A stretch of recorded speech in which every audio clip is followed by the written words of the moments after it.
unchallenged, unobserved, and that was unfortunate for Mr. Robert Parsons. It was Everyday Inn's failure to make their hotel physically secure that allowed an unchallenged and unobserved person to walk onto their property and cause the unfortunate death of Robert Parsons. It was most unfortunate for his wife, Michelle Parsons. It's unfortunate that this day and age a hotel would rather save a few dollars than provide adequate security for their guests. My name is Christopher Nemitz, and along with my co-counsel Caroline Ham, we represent the estate of Robert Parsons, which is suing Everyday Inn for negligence because their hotel provided inadequate security, which led to the death of the late Robert Parsons. Just 1 mile from the Palm County International Airport sits the Everyday Inn, a medium-sized hotel run by hotel manager Edward Donovan. And it was at this hotel on the tragic night of March 1st, 2006, when Robert and Michelle Parsons checked into that Everyday Inn just like any other time, that Robert Parsons would lose his life, that Michelle Parsons would lose her husband, and that Robert's 2 children, Jamie and Lori, would lose their father. That fateful night, March 1st, 2006, serves as the reason we are all sitting here today. And after checking in and getting the room keys, Mr. Parsons went up to their room. Mrs. Parsons went up to their room to unpack and prepare for a romantic vacation getaway to the Bahamas. They'd been celebrating Robert Parsons' 58th birthday. While she did that, Mr. Parsons went to the underground parking lot to move his vehicle to a parking spot located near the pool where his room would be. An avid swimmer, Robert Parsons frequently stayed in the same northern section of the hotel because of the easy access to the pool. It was around 10 p.m., and the lighting in the parking lot was dim and non-existent in some parts. Everyday Inn didn't fix 2 security lights in the northernmost section of their parking lot, the same northernmost section Mr. Parsons had to walk through to get to his room. Their security camera in the northern section of the lot,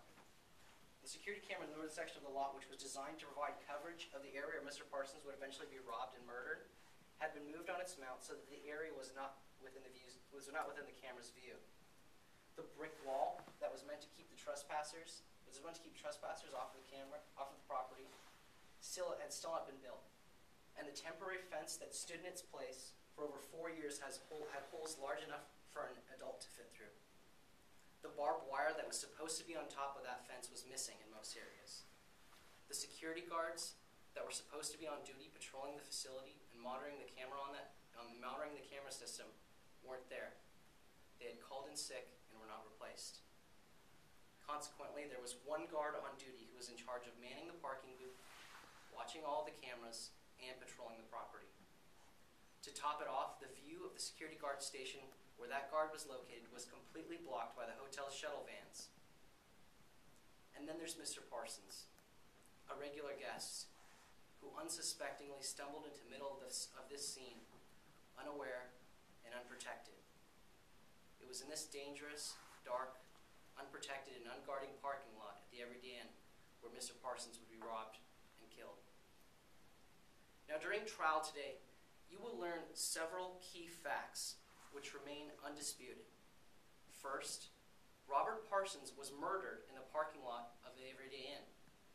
Secondly, none of the security guards at the Everyday Inn saw this murder. And thirdly, that none of their security cameras recorded the act. Now, you will learn about the location of the Everyday Inn.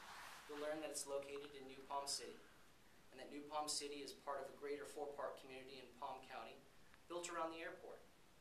The other cities part of that 4-part community being Sherrill Hill, Drexel Lakes, and Palm City. Now, as the name suggests, the Palm County Airport Everyday Inn is located in very close proximity to the airport and receives much of its business from guests coming from and going to the airport. And you're going to hear testimony today from 2 experts, each of whom will refer to something known as the CAP index for these areas. Now, the numbers that correspond to this CAP index represent the amount of crime in each area compared to the national average. For example, the CAP index of Sherrill Hill and Drexel Lakes is 2, meaning the amount of crime in those areas is twice that of the national average, while the number for New Palm City is only 4. The number for the neighboring Palm City, where the airport is located, is 16. Now you're going to hear testimony from the manager of the Everyday Inn, E. Donovan, and he's going to tell you that the Everyday Inn was no stranger to crimes. He's going to tell you that there are previous incidents of vandalism and frequent trespassing at the Everyday Inn. You are also going to learn that despite these crimes, which occurred on their property on a monthly basis, the Everyday Inn ignored recommendations of their own former chief of security for the Southeast region. They ignored the recommendations of Greta Wilson. They ignored her recommendation to perform a more comprehensive risk assessment for the property. They also ignored her recommendation that additional security lighting be placed along the fence line of the property. And most importantly, you're going to hear quite a bit about this broken fence along the northern part of the property. A fence which you will learn was primarily void of any barbed wire, with several holes large enough for a grown man to crawl through. In fact, as the defense's own expert will tell you, it was that broken fence that allowed the killer to gain access to the property and remained unchallenged and unobserved before killing Robert Parsons. Now, some of the most important testimony you will hear today will be from 2 experts. Now, you are going to learn that they came to different conclusions based on their research, and you may wonder how that is. How 2 experts in the field could look at the same situation and reach 2 completely different conclusions. Well, what you're going to learn is that the defense's expert didn't quite rely on the same information. So when the defense's expert, Mr. Morgan, comes before you today, listen closely. Listen closely to his background. Listen to who is one of his primary clients. Listen to the information he relied on, and most importantly, listen to the information he did not rely on in forming his opinion. To prove that Everyday Inn was negligent, we will offer the testimony of Mr. Carl Howard and Mr. Parsons' wife, Marie Parsons. Mr. Howard is going to tell you that Everyday Inn's parking lot was not physically secure and that it did not provide adequate security for its guests. He is going to testify that it was Everyday Inn's failure to make their parking lot physically secure that contributed to the death of Mr. Parsons. Now, Everyday Inn advertised and marketed a safe and secure environment for their guests. Your job today is to look at all the evidence and determine whether the Palm County Airport Everyday Inn really was safe and secure, whether there was something more that could have been done that could have prevented the tragic slaying of Mr. Robert Parsons. At the end of trial, my co-counsel, Caroline Ham, is going to come before you and ask that you find that Everyday Inn's hotel was not secure, it was not safe, and that is why Robert Parsons is no longer with us.